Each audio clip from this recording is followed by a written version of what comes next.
नमस्कार, आप देख रहे हैं काल चक्र। मैं हूं आपके साथ अंजलि आनंद और मेरे साथ हैं प्रश्न कुंडली विशेषज्ञ पंडित सुरेश पांडे जी। बहुत बहुत स्वागत है पंडित जी आपका। जय मां विंध्यवासिनी। 2025 में रूठी लक्ष्मी 2026 में मान जाएंगी।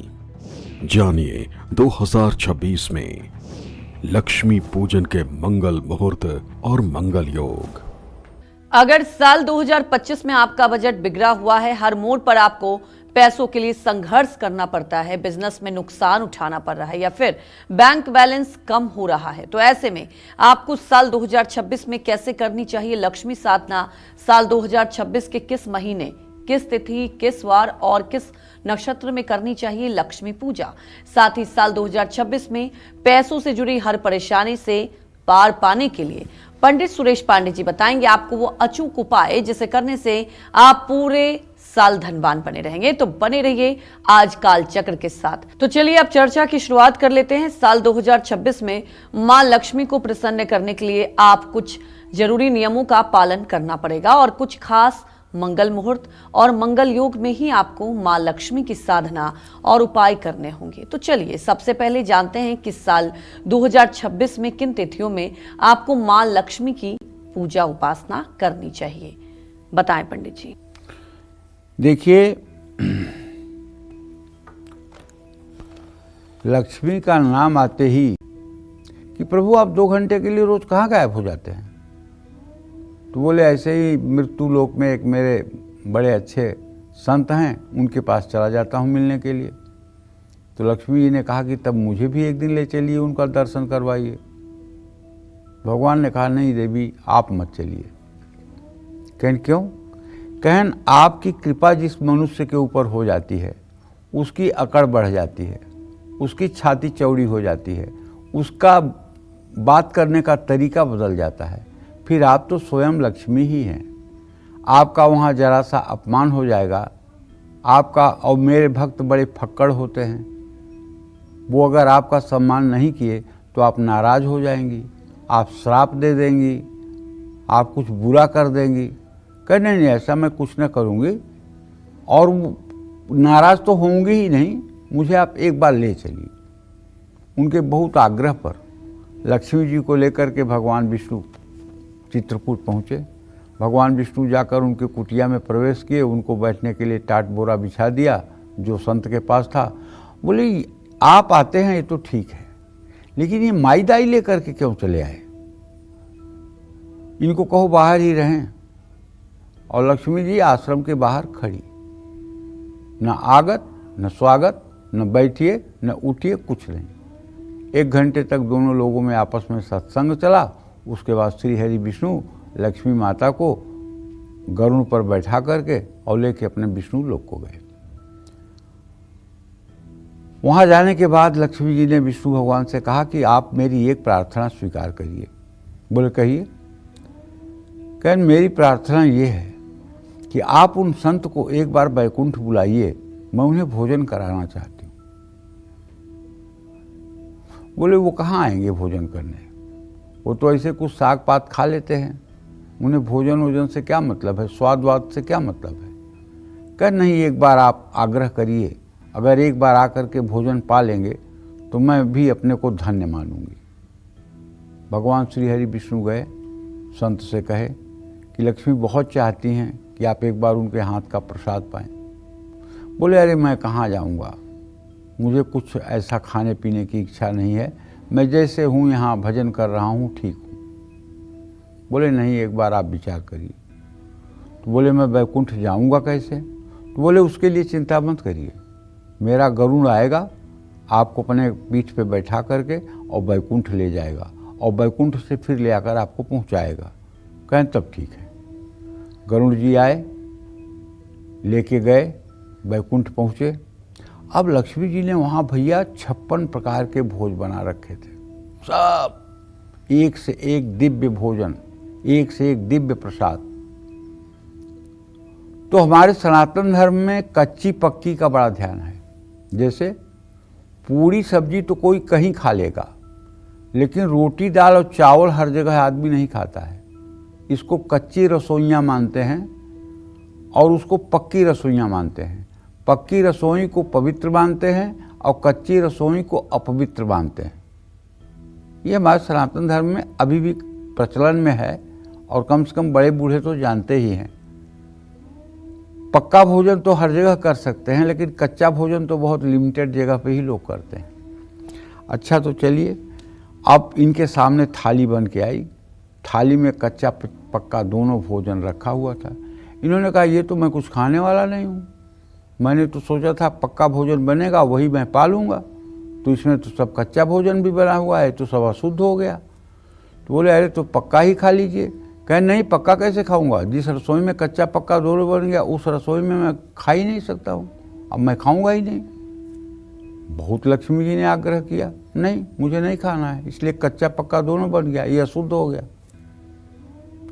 तो लक्ष्मी जी को गुस्सा आया। लक्ष्मी जी ने उनको श्राप दिया। कहा, जाओ ब्राह्मण, तुम कभी 2 रोटी एक साथ नहीं खाओगे, हर समय जीवन भर तुम्हें 1 रोटी खाना पड़ेगा। कहें, ये देखो, एक तो बुलाया भोजन कराने के लिए और भोजन भी ठीक से नहीं कराई और ऊपर से श्राप भी दे रही हैं। ये देखिए, ये कितनी जबरदस्ती है। कोई बात नहीं, लेकिन मैं भी आज आपको श्राप देता हूं कि आप मृत्यु लोक में जाकर के नीच कुल में पैदा होंगी और शादी के पहले घर छोड़ करके साधु संतों की सेवा में चली जाएंगी और बहुत वर्षों तक तपस्या करने के बाद जब त्रेता में रामावतार होगा, जब राम आपसे मिलेंगे, तब फिर से आप लक्ष्मी लोक को आएंगे। और कथा यह है कि जो सबरी मैया थी वो लक्ष्मी का ही रूप लेकर के धरती पर आई थी और वो सबरी मैया राम से मिलने के बाद अपने लोक को गई थी। यह एक कथा है, सधुकड़ी कथा है, मैंने उनके मुंह से सुना है, आपको सुनाया है। तो कहने का मतलब यह है कि लक्ष्मी जी रूठती बहुत हैं। अगर इनको आप मनाना चाहते हैं तो आप अपने आचरण को बड़ा शुद्ध रखें, क्योंकि कुछ दिनों के लिए लक्ष्मी पापी के घर भी आ जाती हैं, लेकिन वहाँ टिकाऊ नहीं होती हैं। अन्यायोपार्जितम वित्तम 10 वर्षाणि तिष्ठति, वर्षे एकादशे समूले विनश्यति।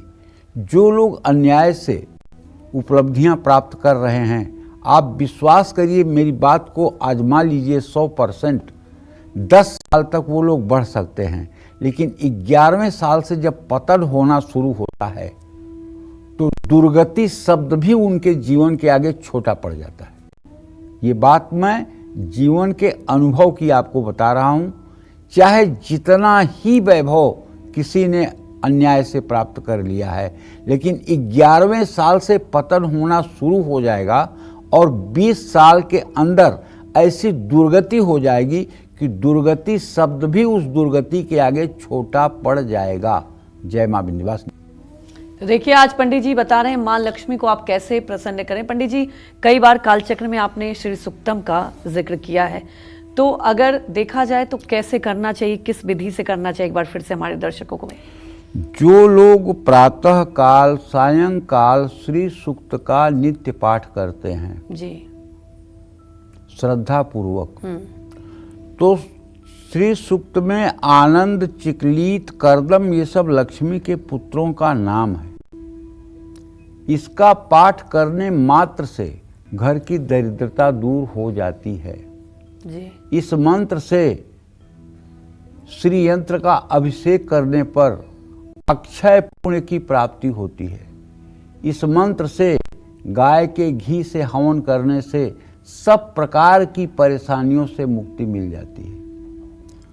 ओम हिरण्यवर्णाम हरिणीं सुवर्णरजतस्रजां चंद्रां हिरण्मयीं लक्ष्मीं जातवेदो मयावह।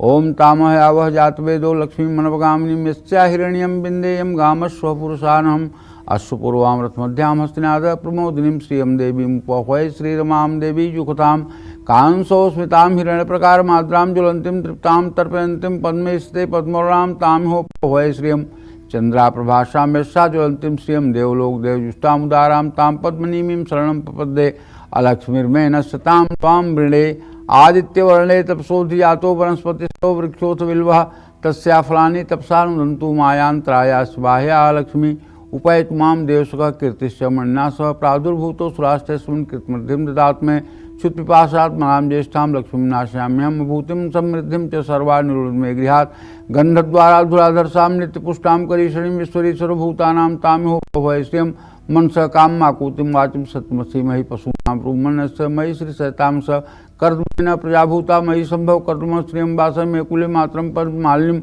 आपहस्यंत स्निग्धानि चिकलित पस्मे गृहे नीच देव मात्रम श्रियम वासय में कुले आद्राम पुष्करणीम पुष्टिम पिंगलाम पद्म मालिनीम चंद्राम हिरणमयीम लक्ष्मीम जात वेदो में आवह आद्राय कर्णीम यष्टिम सुवर्णाम हेम मालिनीम सूर्याम हिरणमयीम लक्ष्मीम जात वेदो में आवह ओम तामया जात वेदो लक्ष्मी मनपगामिनीम यशाहिरण प्रभूतम गाओ दासोम सविंदेयम पुरुषानम यह शुचि प्रेतो भूत्वा जुह्यादाज मनुहम सुक्तम पंचदशर्चम च श्रीकामम सततम जपेतो। भैया महिलाएं और ख़ास करके कुंवारी कन्याएं कितनी भी गरीबी हो, कितना भी दुर्भाग्य हो, कितनी भी दरिद्रता हो, किसी घर की यदि कुंवारी कन्या इस मंत्र का 16-16 बार सुबह शाम महालक्ष्मी के विग्रह के सामने, चित्र के सामने, मूर्ति के सामने, श्री यंत्र के सामने बैठकर घी का दीप प्रज्वलित करके अगर पाठ कर दे तो 1 साल के अंदर चाहे जितनी घनघोर दरिद्रता हो उसका भी समाधान हो जाता है। और जो महिलाएं इस मंत्र का 16-16 बार सुबह शाम पाठ करती हैं उनके घर में साक्षात महालक्ष्मी की कृपा महसूस होती है। जो महिलाएं दक्षिणावर्ती शंख में क्रमशः जल, दूध, गन्ने का रस, शहद, घी और दही क्रमशः बारी बारी से भरकर और दाहिने हाथ से श्री यंत्र पर अभिषेक करती हैं और श्री सूक्तम के मंत्रों को पढ़ती रहती हैं। अगर नहीं आता है तो YouTube पे उसको चला दें और जो इस तरह से श्री यंत्र का अभिषेक दक्षिणावर्ती शंख से करती हैं और उसके बाद वस्त्र, गंधाक्षत, पुष्प, धूप, दीप, नैवेद्य से पूजन करती हैं, कपूर से आरती करती हैं, उनके घर में 24 घंटे लक्ष्मी साक्षात विराजमान रहती है। कभी उनके घर में अभाव नाम का कोई शब्द नहीं होता, कभी घर में बीमारियां नहीं होती, कभी घर में दुर्भाग्य नहीं उदय होता। बस तपस्या करने की बात है। आप तपस्या कितना कर सकते हैं? तप से ही आप देखिए ना, भगवान शिव समाधि में चले जाते हैं 80-80 हजार वर्ष तक। उन्हें समाधि में जाने की क्या जरूरत है? वो तो भगवान शिव हैं, तो वो क्यों तपस्या करते हैं? ब्रह्मा को देखिए तो 4 मुंह है, आंखें बंद करके जब देखिए तो माला जपते रहते हैं, वो किसका फिर ध्यान करते हैं? भगवान विष्णु 4 महीने के लिए शयन में चले जाते हैं। तो कहने का मतलब सभी अगर देवता तपस्या करते हैं तो हम मनुष्य की क्या औकात है कि बिना तपस्या किए हमें सुख, हमें लक्ष्य की प्राप्ति हो जाएगी? हमें भी करना चाहिए। कहने का मतलब यह है कि अगर हमारे चिंतन में भगवान का हर समय चिंतन चलता रहे या यथासंभव भगवान का चिंतन चलता रहे तो हमारा जीवन आसान हो सकता है। जय मां विंध्यवासिनी। तो साल 2026 में मां लक्ष्मी को प्रसन्न करने के लिए कौन से नक्षत्र में आपको मां लक्ष्मी की साधना करनी चाहिए, ये जान लेते हैं। बताएं पड़ी। किसी भी देवी देवता की कृपा पाने के लिए आप जब भी उनकी उपासना करें तो कुछ खास नक्षत्रों में ही करें।